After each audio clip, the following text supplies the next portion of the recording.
Marco António Matias tem 60 anos. Foi há cerca de 22 anos que uma doença oncológica entrou na sua vida pela primeira vez. Uma doença rara, policitemia vera. Ao Marco António, de 38 anos, com uma filha de 10 e uma vida pela frente, foram-lhe dados entre 3 a 6 meses de vida. Contra todas as probabilidades, Marco António sobreviveu e viveu, como de resto é o seu lema.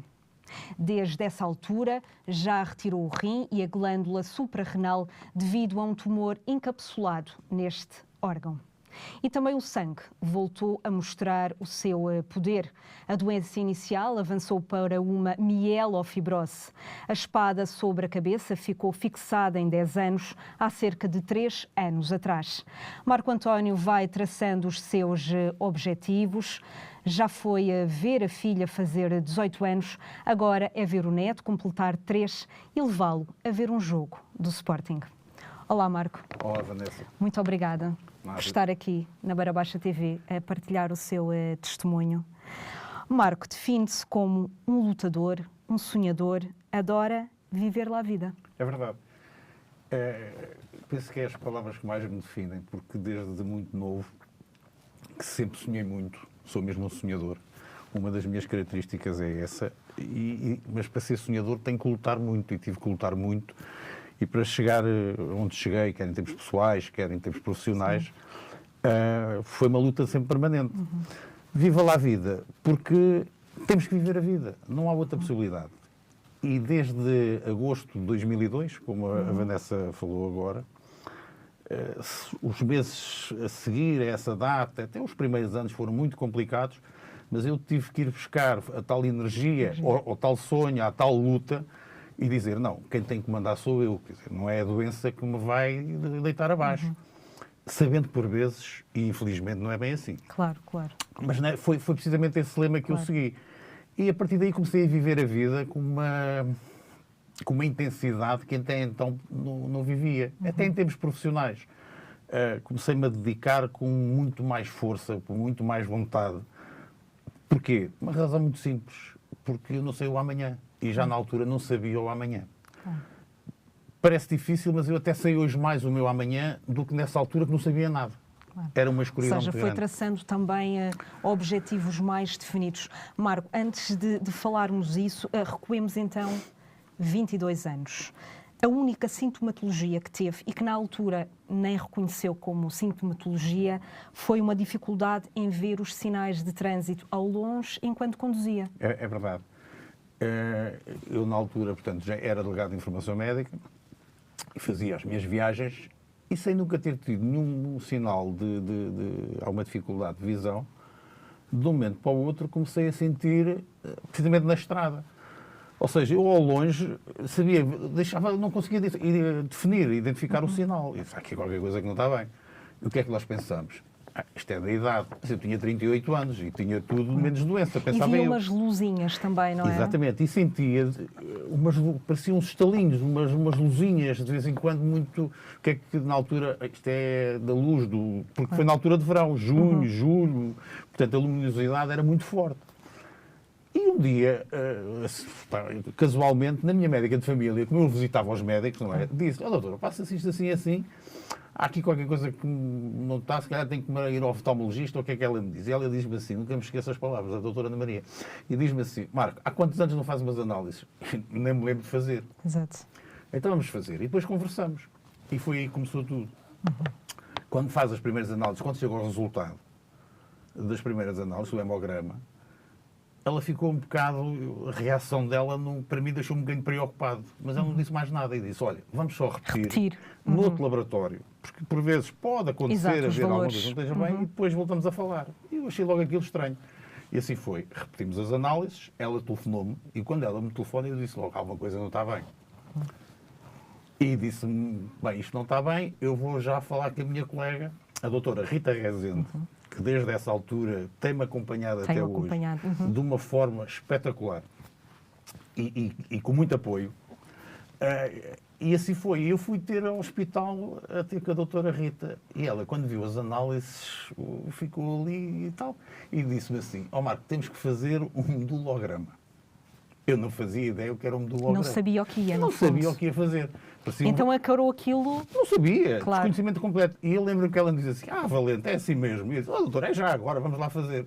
E eu, quando cheguei ao gabinete dela, que ela me manda deitar, troco para cima e começo a ver o material todo que era para fazer o medulograma, digo assim, alto. E começa a ver o que é que era. Isto, afinal, não é bem aquilo que eu pensava.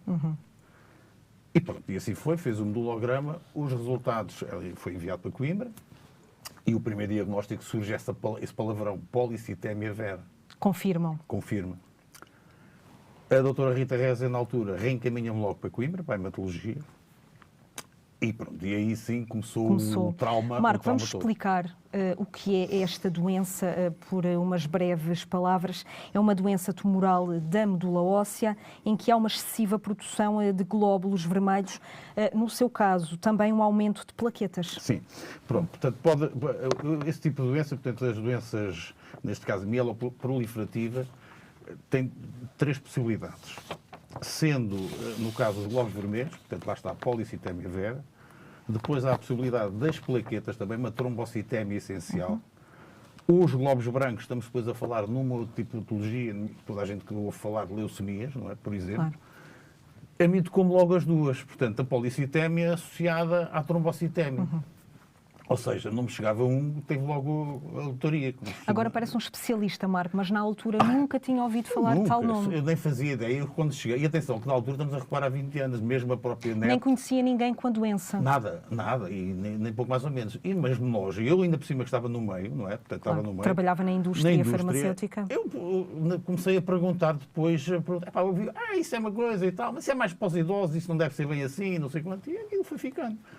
Em Coimbra, quando eu chego a Coimbra, portanto, esse tipo de patologias, recuando só um bocadinho, quando eu tenho estes diagnósticos, eu fiquei ali um bocado baralhado. E na altura, ainda não é como era hoje tão rápido, chegámos ao Google e fazemos uma pesquisa e o Dr. Google dá-nos a resposta. Nada disso. Aquilo ficou-me ali um bocado, pronto, mas longe, vamos fazer. Foi-lhe feita uma analogia? Em Coimbra, portanto, quando cheguei a Coimbra, ao Serviço de Hematologia, foi-me feita uma biópsia na anca, porquê? Porque em Coimbra, quando eu cheguei a Coimbra, eles próprios, eu notava que havia ali algum embaraço. E porquê? Porque esta patologia, hoje sei, a prevalência é rara, é uma doença rara. A prevalência diz que 1 a 3 doentes em cada 200 mil habitantes. Ora bem, não havia referências na altura. Não havia referências acima dos 65 anos. Ora, eu tinha 38. Portanto, mesmo para eles, era uma coisa completamente... Eu percebi que havia ali qualquer coisa que não estava bem. Porque a doença, obviamente, a hematologia, os médicos conheciam, mas com a minha idade, era uma novidade para eles. E na altura, lembro-me que o professor Tamagnini, que era o chefe de serviço, o diretor de serviço de hematologia, me disse, olha, eu disse, professor, mas o que é isto? Vamos ser simples. Você imagina uma garrafa de água de 1,5 litro, que é o seu organismo, o seu corpo, ok? A água que está lá dentro, esqueça que é a água e é o sangue.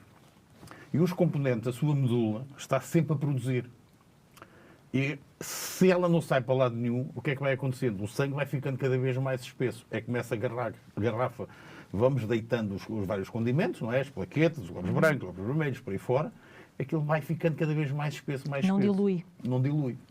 O que é que pode acontecer?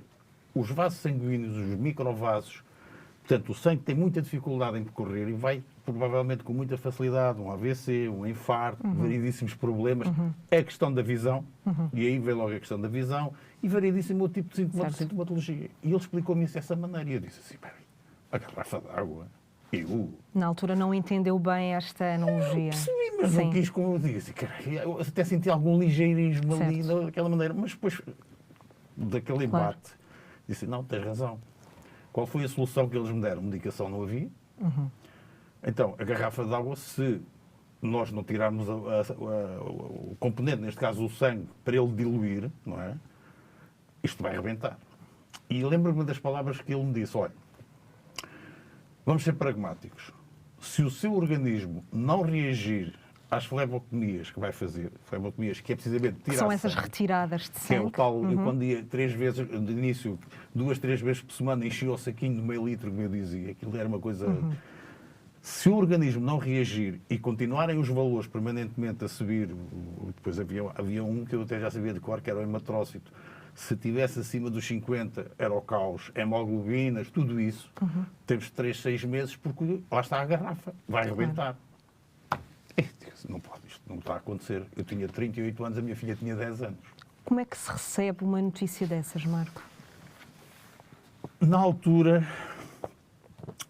pelo desconhecimento da doença, provavelmente eu só fiquei atónico porque não sabia o que era.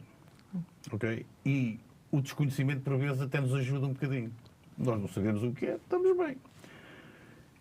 Portanto, esse primeiro choque foi um bocadinho isso. E eu pensei para mim, mas o que é isto?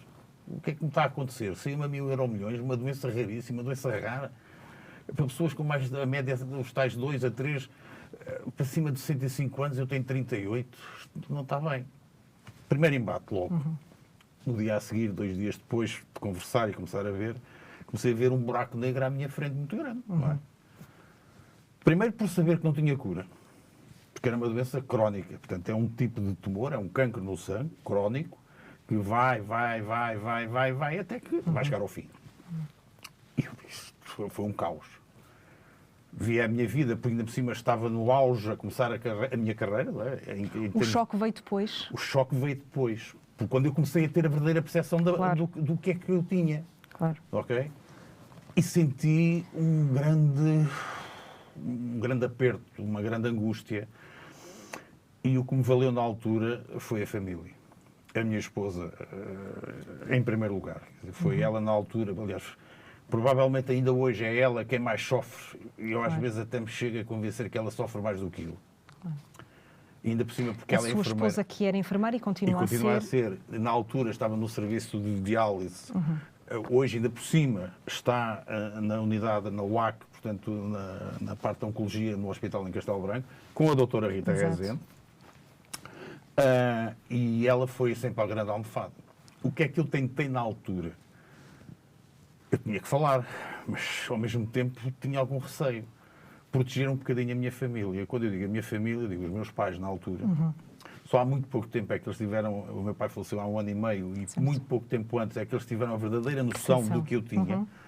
Porque o problema era meu, não tinha que os preocupar. A minha família, depois o meu irmão, os meus sobrinhos, ou seja, vamos dizer, a segunda parte da família já estavam mais ou menos dentro dessa situação, mas sempre tentei... Marco, fez uma pergunta a si próprio, se veria a sua filha atingir a maioridade, os 18 anos, e decidiu que ia ver. É verdade. Ou seja, a partir daí começou a traçar os seus objetivos, a defini-los bem. Precisamente, porque foi uma forma que eu encontrei, não me pergunta, Vanessa, não me pergunto como, não sei.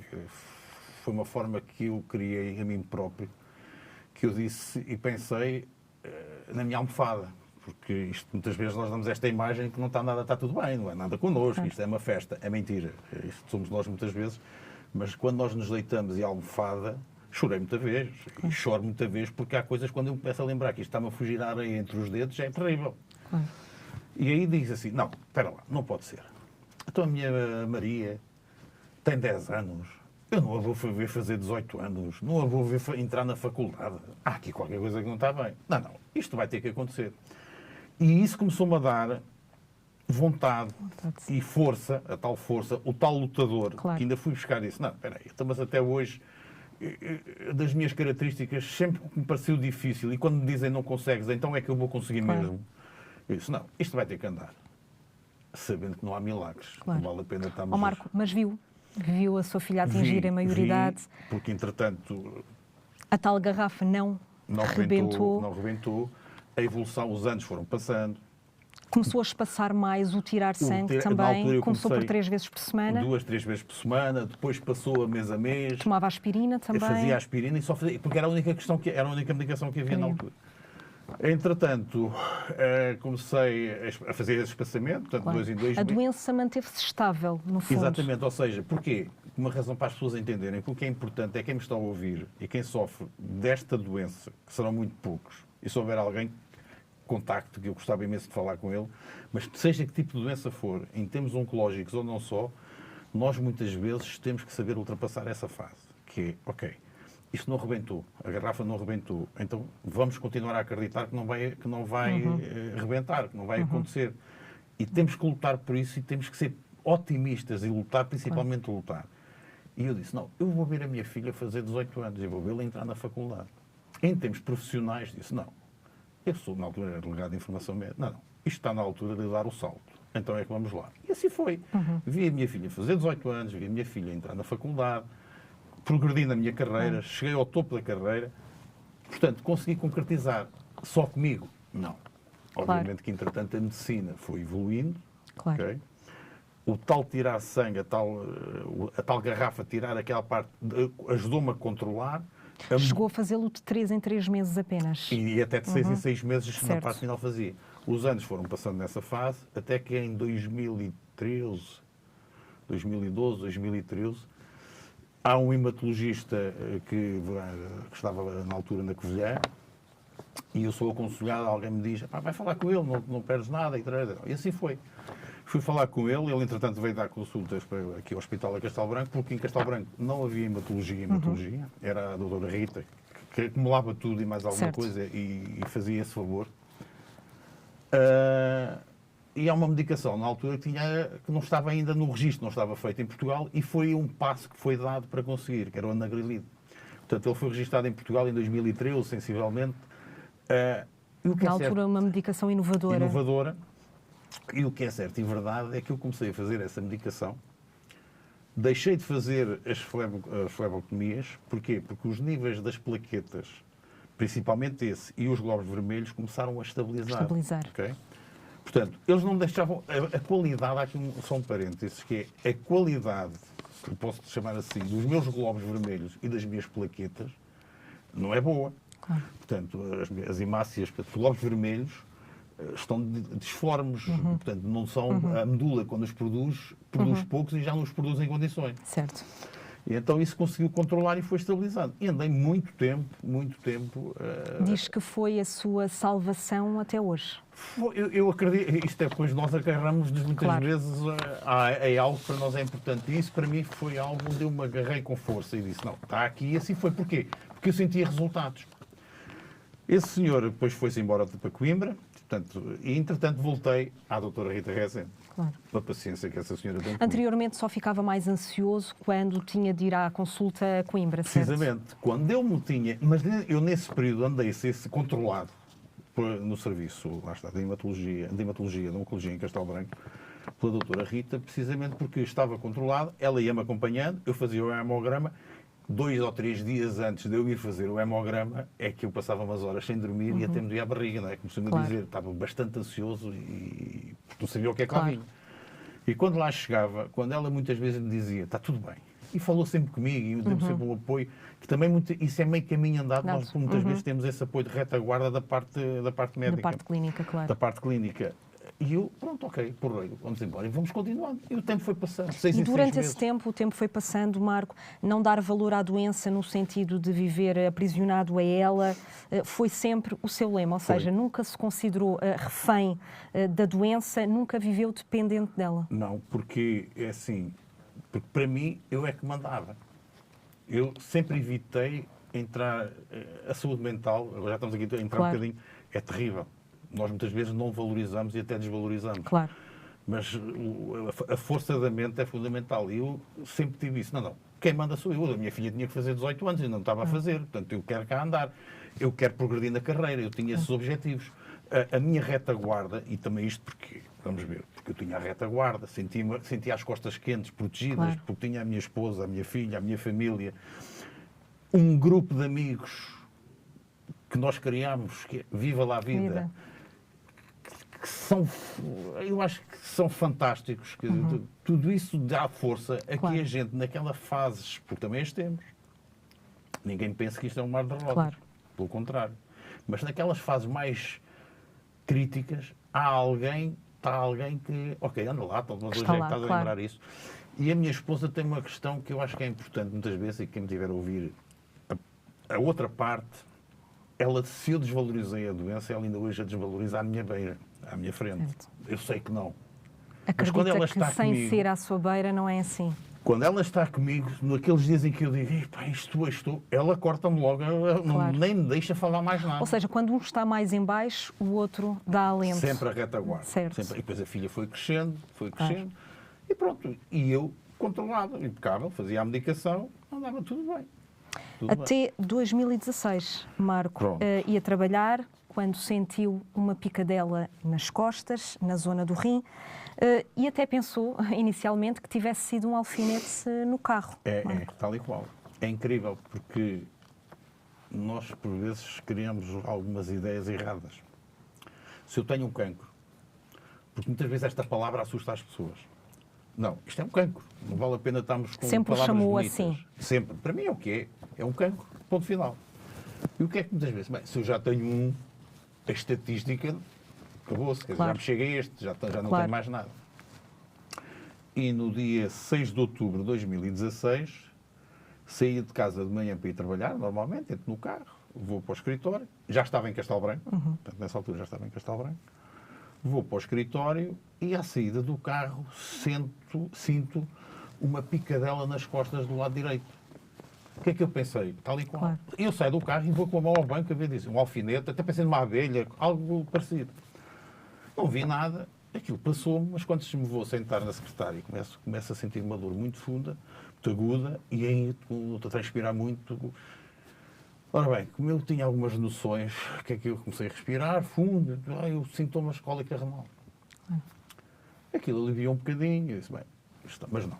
Disse até um colega que estava na altura, levou-me a casa, que eu já não conduzia. A minha esposa nesse dia estava de folga e ela diz, não, isto pode ser uma cólica renal, tenho todos os sintomas disso, a vomitar, comecei Claro. a vomitar, vamos Foi às às urgências. Uhum. Ora bem, quando eu chego às urgências, quem é que está de serviço? A senhora doutora Rita Rita. Rezende. Portanto, aquela mulher comigo, nesse sentido, tem estado sempre comigo. Então, Marco, o que é que se passa? E com os sintomas, lá Exato. fizeram logo aquela medicação, dá-me um toque. Tudo indica, os sintomas podem ser esses. Faz a medicação e ela diz-me, olha, vamos fazer uma TAC, por sim, pelo não, vamos fazer uma TAC até para ver se pode, onde é que está uma pedra ou qualquer coisa que possa estar. Eu nunca tinha tido, um sintoma. Uma má disposição, uma dor, dificuldade em urinar, nada. Zero. Como estamos agora aqui a conversar. Exato. É sair daqui, chegar ali e sentir qualquer coisa. Quando a vejo vir no fundo do corredor, Conheceu a expressão ao longe. logo. E eu não posso dizer aqui o que disse à minha esposa. Claro. Tem um pi muito grande. Mas eu disse-lhe para ela, estou pi. E ela disse, estás parvo, lá estás tu, deixa-te lá disso. Não, há aqui qualquer coisa que não está. Quando ela chegou, chamou-nos para uma salinha e quando fez-me o diagnóstico.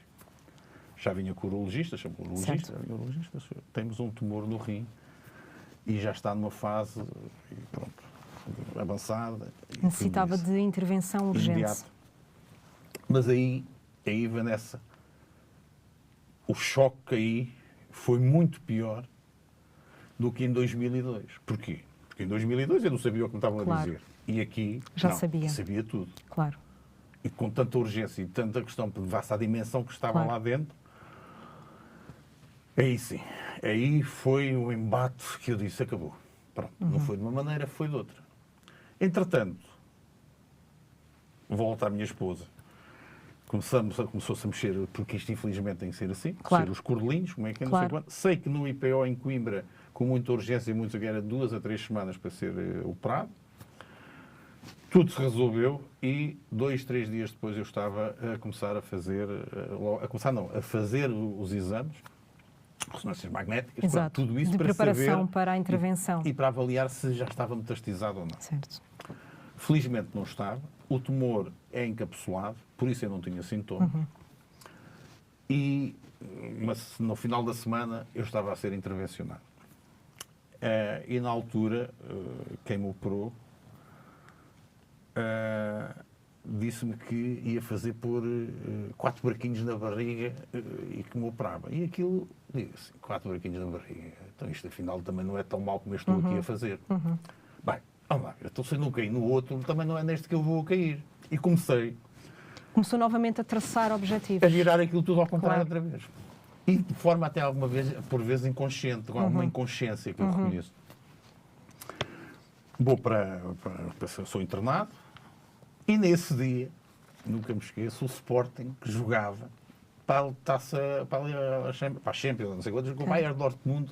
Havia um jogo do Sporting à noite. Eu entrei de manhã, portanto fui preparado, e a intervenção era para ser depois do almoço. E aqui está a minha inconsciência. O que é que eu pensei? Bem, olha, ele diz que o médico diz-me que isto é 4 buraquinhos, que é rápido, isto demora e estou despachado. Ainda vejo o jogo. Quando vier, ainda vejo o jogo. Veja bem que... Ou seja, traçou um objetivo ainda mais imediato. Mas é de uma forma completamente... Eu estava... É a tal força. Claro.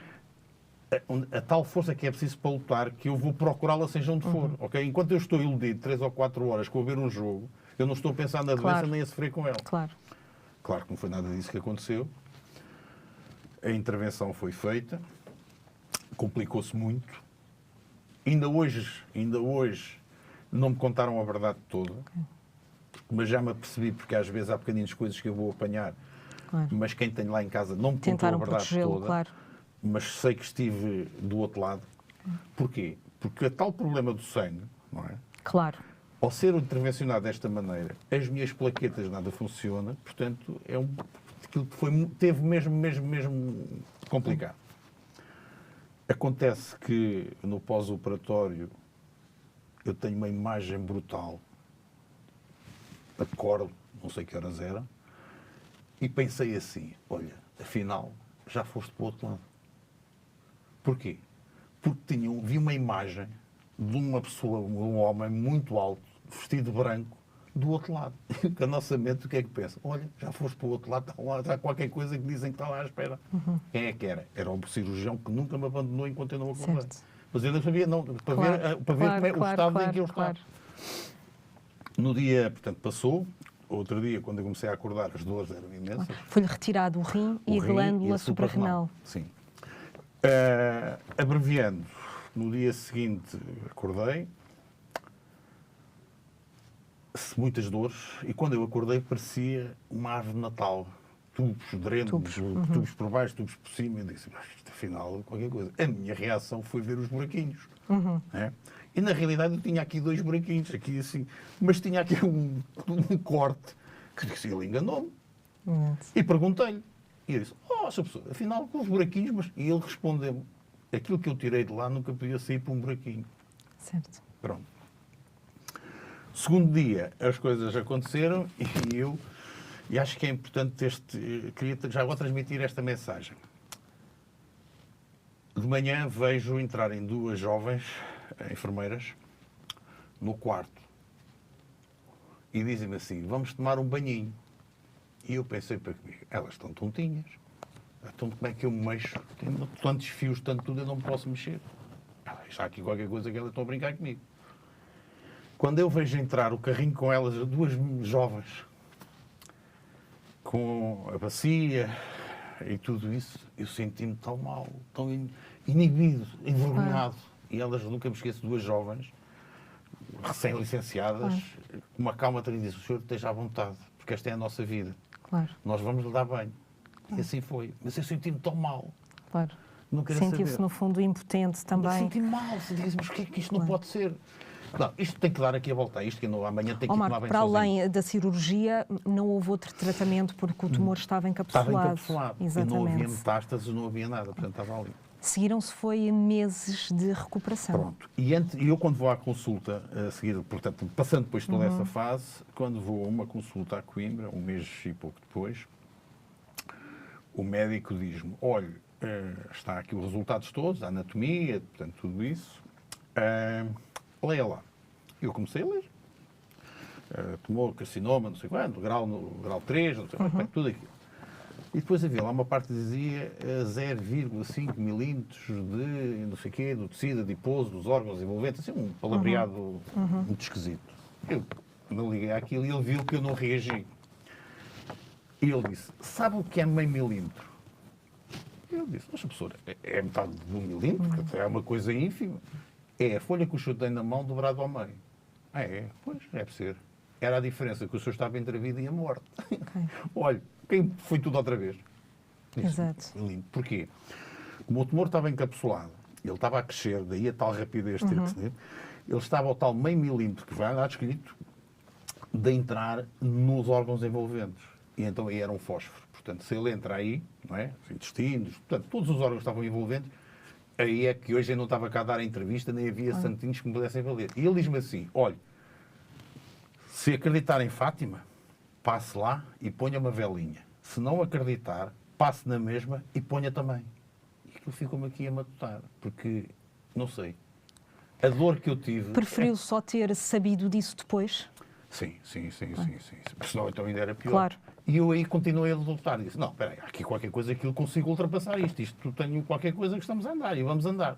A recuperação foi mais complicada porque nós pensamos que somos fortes e somos. Depois eu vim para casa. Lembro-me que as primeiras noites em casa, e vim para casa mais cedo, porquê? Porque a minha mulher sendo enfermeira, tudo isso facilitou. Claro, poderia dar essa assistência. Mas as dores e tudo isso foi muito complicado.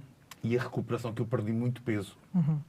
E a recuperação foi muito difícil. Mas houve um dia que a minha esposa saiu, porque tinha a vida dela, saiu, o meu falecido pai tinha lá estado no dia anterior e ele, sem querer, pisou-me o saco da algália. Certo. E doeu-me muito. E eu quase que lhe chamei nomes e tudo. E ele chegou-me aqui ao ouvido e disse-me duas frases que ainda hoje tenho comigo, que são só minhas, e aquilo mexeu comigo. E eu disse, não, espera aí, é assim mesmo. No dia seguinte de manhã, a minha esposa saiu, foi fazer compras e tudo, e sem ninguém se aperceber, eu levanto-me, só Deus é que sei como, para ir tomar um banho. E fui tomar um banho, e quando ela chegou, estava sentado no sofá, com umas calças de ganga e uma camisinha que lá tinha, que eu conseguia arranjar, só que as calças de ganga não eram minhas, eram do vizinho. Mentira, eram as minhas, só que eu estava tão magrinho, Claro. que parecia coisa. Mas todo equipado, e disse, não, acabou. A partir de hoje, isto tem que andar outra vez. Recomeçou a traçar esses objetivos. Objetivos de andar. E pronto, e foi. Até há que- cerca de 3 anos atrás, Marco, as coisas no sangue voltaram a não estar fáceis, os valores voltaram a alterar-se. Sim. Portanto, eu continuei lá, fiz o tal seguimento, depois tudo isso passou, e até que uma dessas análises semestrais que eu fazia, a minha médica me disse, Marco, isto está-se aqui a complicar outra vez, é melhor irmos outra vez para Coimbra. Eu disse, então, mas porquê? Aí eu já sabia o que me podia acontecer. Exato. Já sabia muito antes que a doença tem essas possibilidades, vai progredindo. Há, no fundo, aqui 3 possibilidades, Marco. Havia quer a mielofibrose, portanto, uma leucemia aguda, ok? Ou pura e simplesmente terminar e pronto. A última hipótese nunca contou, nem conta para mim. Isso, lá, quando a gente... Eu depois de escolher. A leucemia aguda, pior ainda. Porque tem uma evolução muito Rapidíssima, rápida. é Sim. muito rápida. Se for uma leucemia crónica já é diferente, portanto também podemos andar mais alguns anos, mas no fim vamos andando. O Marco disse, do mal ao menos, calhou-me a mielofibrose. Porquê? Porque lá está, ou ia-me embora e já cá não estava, ou tinha uma leucemia aguda que não estou livre dela, mas portanto está, ou a mielofibrose. A mielofibrose. Fez uma nova biópsia à medula que confirmou. Exatamente, portanto para confirmar e mesmo a evolução, e confirmou-se e está. Em Coimbra, portanto, lá está. Eu aí já estou perfeitamente consciente do que é a mielofibrose, o que é que pode acontecer. Vamos explicar um bocadinho, Marco, porque a mielofibrose tem uma trajetória um pouco inversa à doença inicial. É tal e qual. Isto parece... É muito difícil lidar com isto. Porquê? Porque a primeira... A patologia base, se não podemos chamar assim, o tumor base, portanto, que é a fase inicial, que é a policitémia, está sempre a produzir de uma forma abrupta, desconcertada e errada, se podemos chamar. A mielofibrose, quando começa a estar instalada e a progredir, tem um efeito inverso. Ou seja, a fibrose na medula óssea vai se instalar de tal forma que vai, eu vou utilizar um termo, pode não ser o mais correto, mas as pessoas vão entender, vai secar, vai terminar a medula óssea de produzir. O que é que acontece? Se eu, com a policitémia, tenho um excesso, que a mielofibrose, a tendência é o meu fim. Eu posso ir aqui a sair à rua e ser atropelado, estou aqui a falar com a Vanessa e dar-me aqui qualquer coisa e ir desta para melhor. Mas eu sei que se não for disso, vai ser disto que eu tenho. Porquê? Porque vai secar, vai acabar. Portanto, a mielofibrose vai ter esse problema. Eu vou ficar com uma anemia extrema, transfusões mais transfusões, até que vai chegar ao ponto que outras patologias vão surgir. Começou a fazer citostáticos. Comecei a fazer citostáticos. Custou-me um bocadinho de início.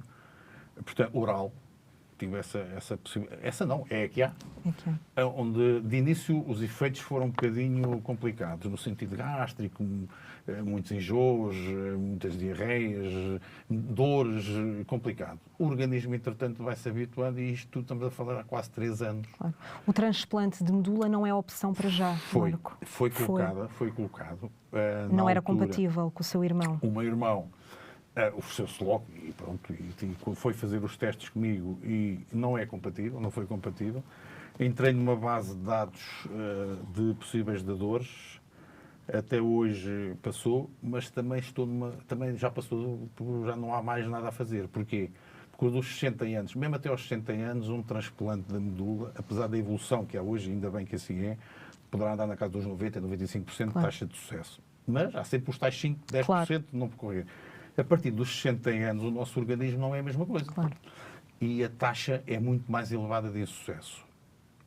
E como eu não tenho ainda naquela fase, entre aspas, terminal da mielofibrose para ter que fazer, e como no nosso país também é verdade, porque também senti isso, há milhares de pessoas, de crianças, bebés, jovens a necessitar de transplantes por causa do outro tipo de cancro no sangue, os linfomas, leucemias, tudo isso, já passei e já está definido. Eu já escolhi. Eu vou andar assim, vou andar e essa parte, ok, está para lá, eu estou muito contente, muito feliz.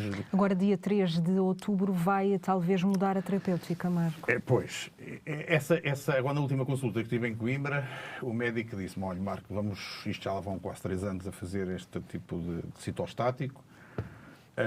O organismo também começa a não responder da forma mais correta, os efeitos secundários começam a poder-se agravar e vamos ter que alterar isto. E vamos fazer, ele falou-me num interferon pegilado, vamos experimentar, vamos testar, vamos avaliar.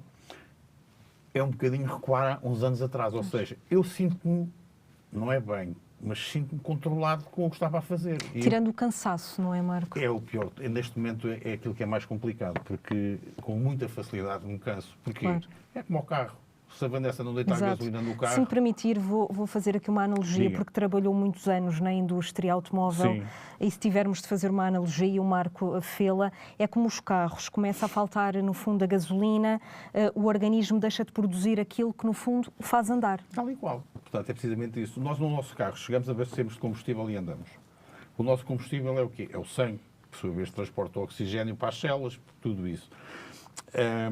Se eu deixar de ter esse combustível, não é? O carro, devagarinho, vai andando, vai perdendo a potência, vai perdendo até que para. Pronto. É simples. É a coisa mais simples, é isto.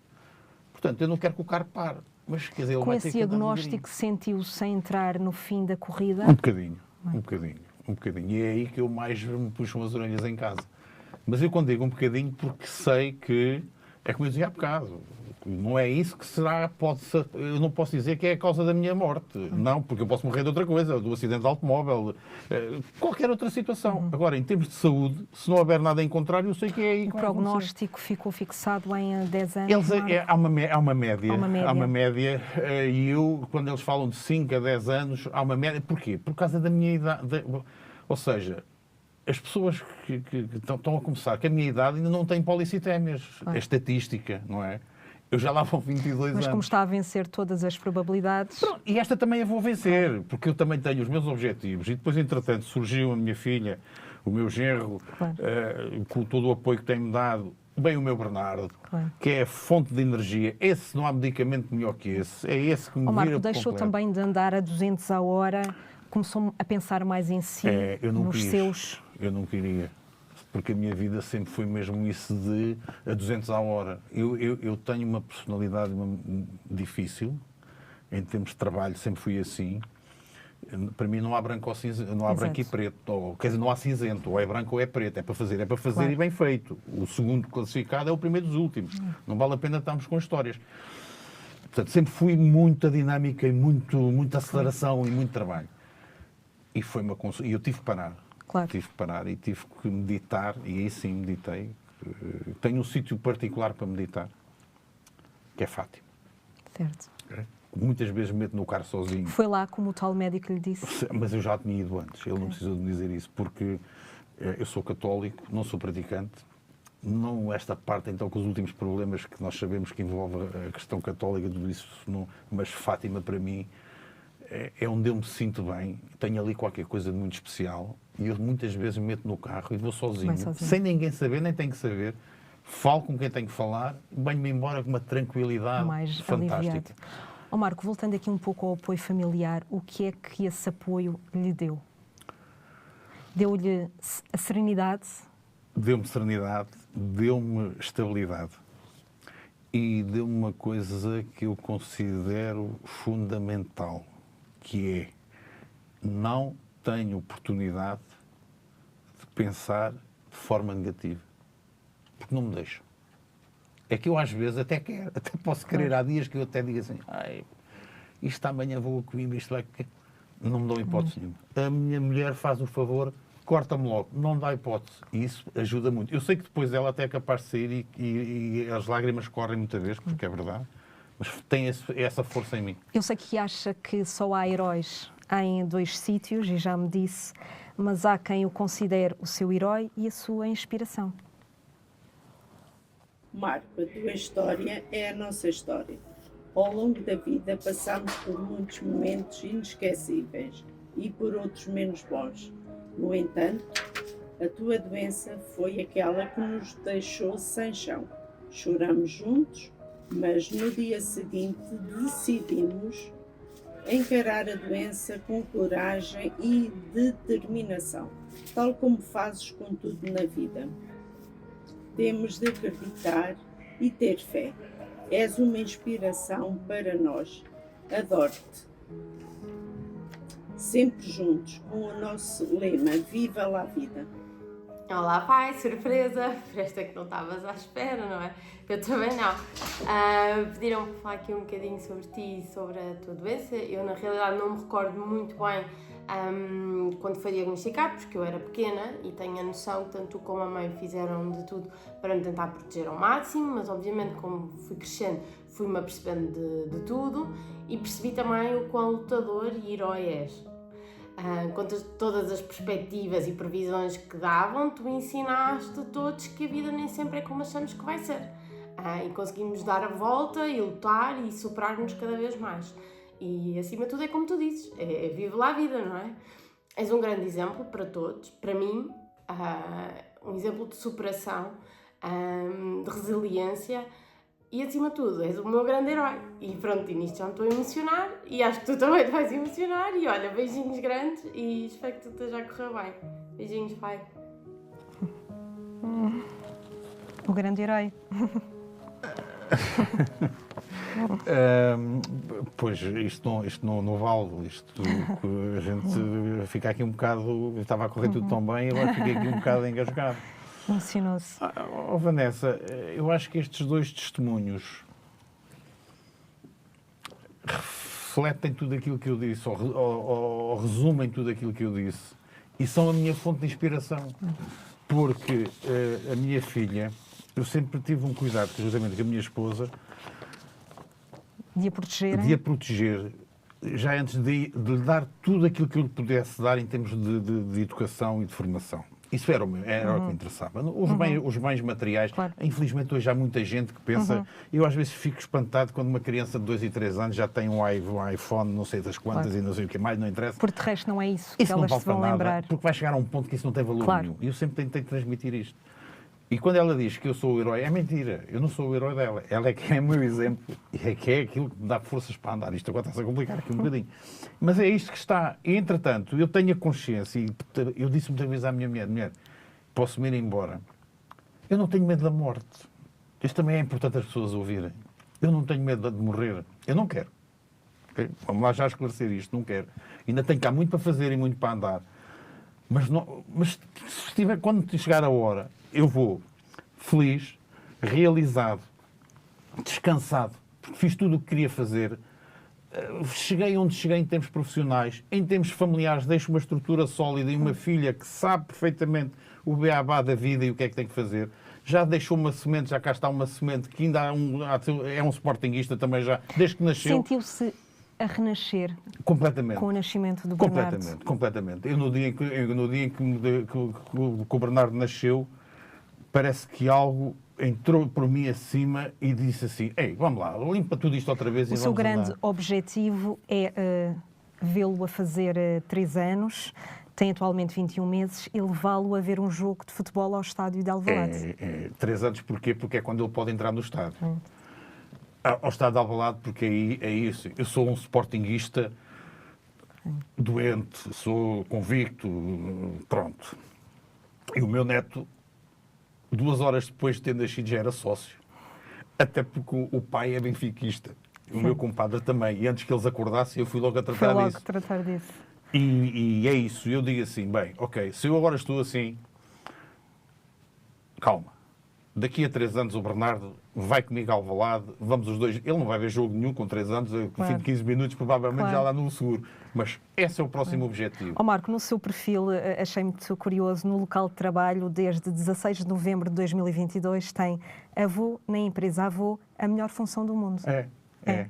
Sabe porquê? Porque de todas as funções que eu desempenhei e que muito me realizaram, das quais eu obtive muita satisfação, também algumas partes menos boas, mas faz parte da vida, essa para mim é a melhor profissão, é a melhor função. Porquê? Eu não sei, isto não se sabe explicar. Que atenção, a minha filha, quando eu ouço muitas vezes avós, e estou aqui a falar para uma mãe com os pais Exato. da Vanessa, partilhamos muitas vezes essa informação. Os netos são os netos, fazem tudo o que querem. Calma, eu aí faço sempre uma ressalva. A minha filha é sempre a minha filha, ok?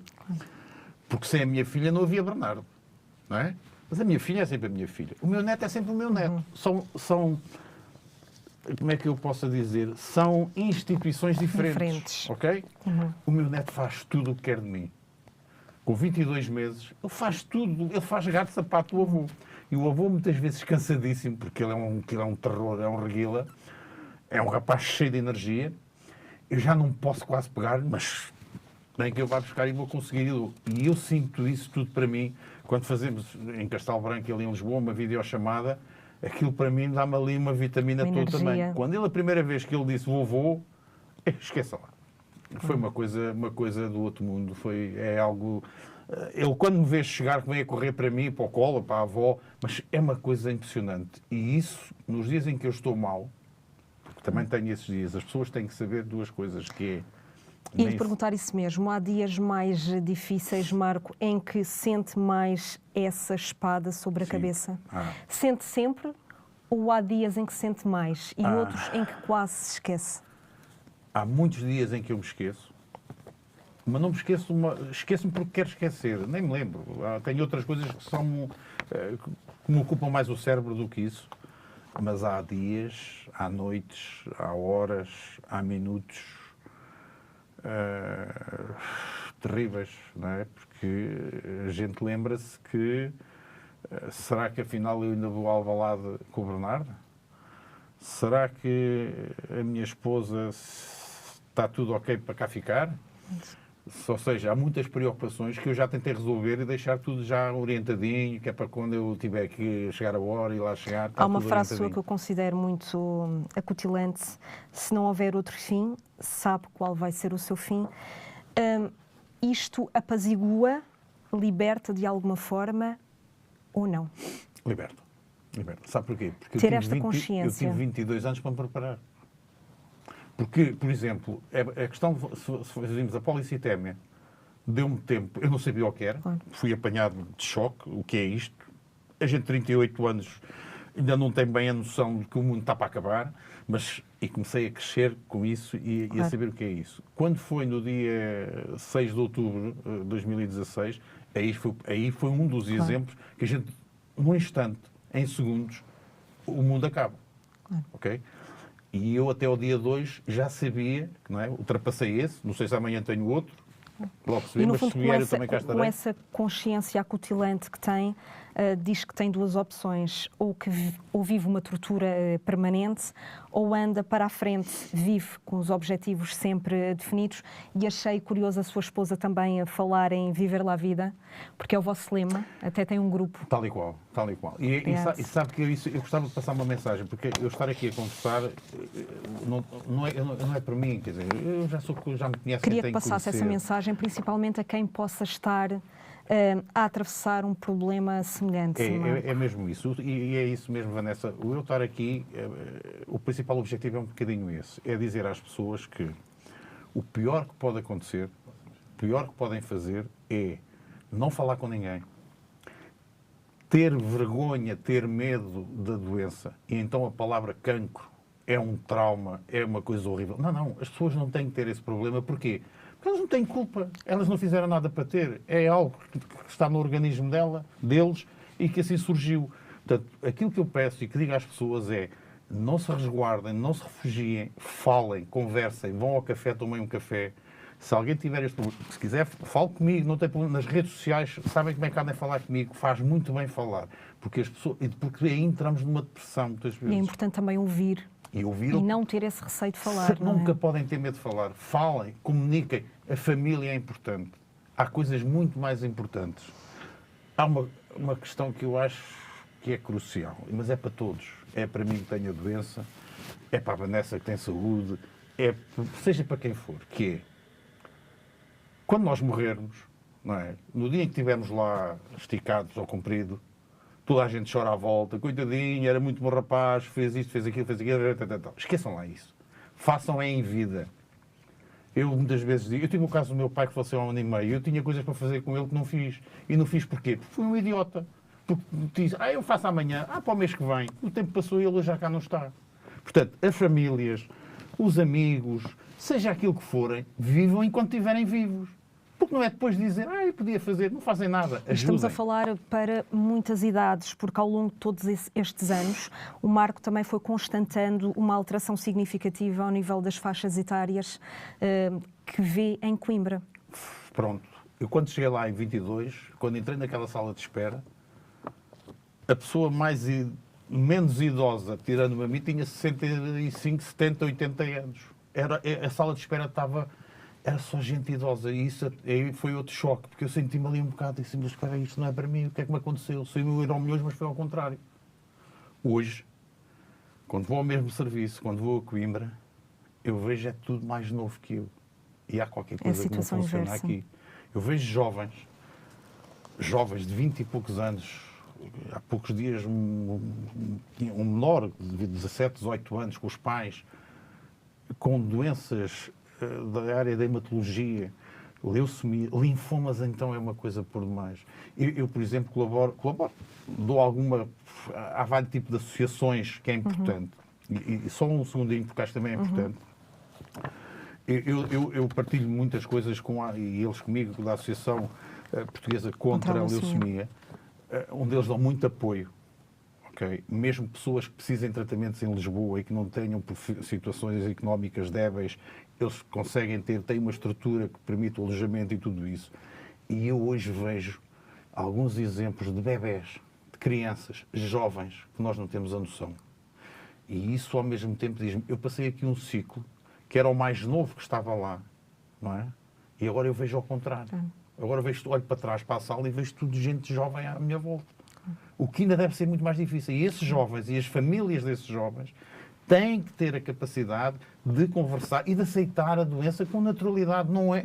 Mas ninguém tem culpa. E não podem ter vergonha de falar uns com os outros e de pensar, ok, aquele quer levar o neto ao futebol, vamos imaginar, não é? Ok, eu estou em casa, mas eu hoje vou tomar um café com o meu vizinho. Dói-me as pernas a descer as escadas. Ok, eu vou descer as escadas e vou tomar um café. E vão ver, quando chegarem ao café e tomarem um cafezinho, têm que subir as escadas outra vez. Mas vai ser completamente diferente. Com outro ânimo, no fundo. Com outro ânimo. Também me disse uma frase que eu acho que poderíamos terminar. Marco diz que sempre que acorda e que vê que está vivo, sente no fundo que tem que fazer algo com o dia. Sim.